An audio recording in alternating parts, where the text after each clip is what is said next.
আজকে বিধানসভায় প্রথম হাউস এবং আপনি শপথ নিয়েছেন আগের দিন, কি অনুভূতি?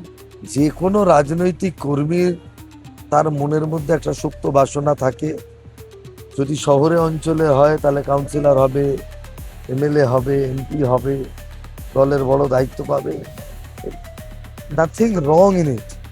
স্বপ্ন দেখা অধিকার আছে। আমি একজন রাজনৈতিক কর্মী, দীর্ঘ 37 বছর ধরে এই পার্টির সাথে যুক্ত। দল 12 বছর আগে আমাকে একটি বিধানসভায় উপনির্বাচন করেছিল। 10 বছর আগে আমি সাধারণ নির্বাচনে প্রতিদ্বন্দ্বিতা করেছিলাম। সেই সময় মানুষের রায় আমি পাইনি, নির্বাচিত হতে পারিনি। আজ আমি নির্বাচিত প্রতিনিধি।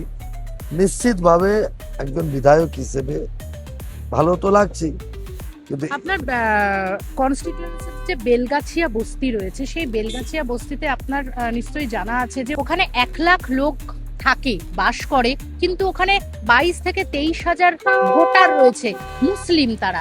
এদের কি হবে? মানে এত ভোটার নেই, ঠিক আছে?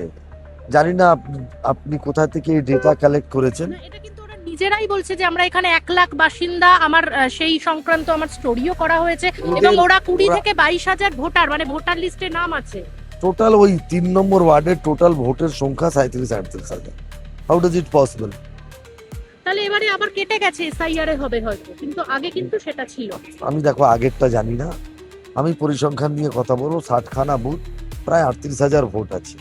তাদের মধ্যে ওদের বুথ হচ্ছে 22 থেকে 24টা, বাকি বুথে হিন্দু ভোটাররা আছে, ঠিক আছে? ওদের ডমিনেন্সের পলিটিক্স, কারণ সমস্ত রাজনৈতিক দলের নেতারা মুসলমানদের তেল মারে, তাই তাদের এত বড় বড় কথা। কেন তাদের জন্য আলাদা করে চিন্তা হবে? কিন্তু আগে এই যে পরিচয়হীন, এদের ভবিষ্যৎ কি? কারা পরিচয়হীন?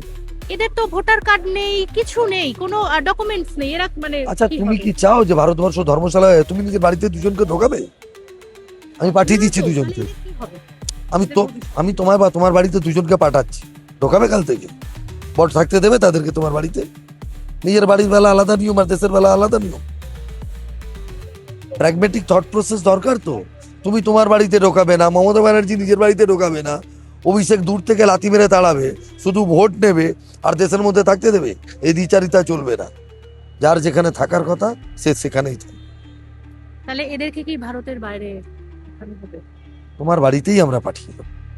তোমার এত আমার দরদ, বাড়িতে কেন? এত কষ্ট, এত ব্যথা আর আমি নিতে পারছি না। তাই আমরা সরকারকে বলবো, যারা আছেন তাদেরকে সবাইকে নিবেদিতা দেবীর বাড়িতে থাকার ব্যবস্থা করে দেওয়া। এটা না, এটা তো সরকারের। যার যেখানে থাকার ব্যবস্থা, যা ভারত কোনো ধর্মশালা নয়। প্রত্যেক কটা দেশের নিজস্ব অধিকার আছে, নিজস্ব ক্ষমতা আছে।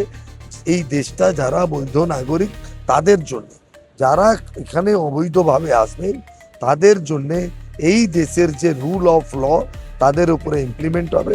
তাদের যা হওয়ার সেটাই হওয়া উচিত। বাংলা হান্টের আরও খবর দেখতে নজর রাখুন। বাংলা খবর মানেই বাংলা হান্ট।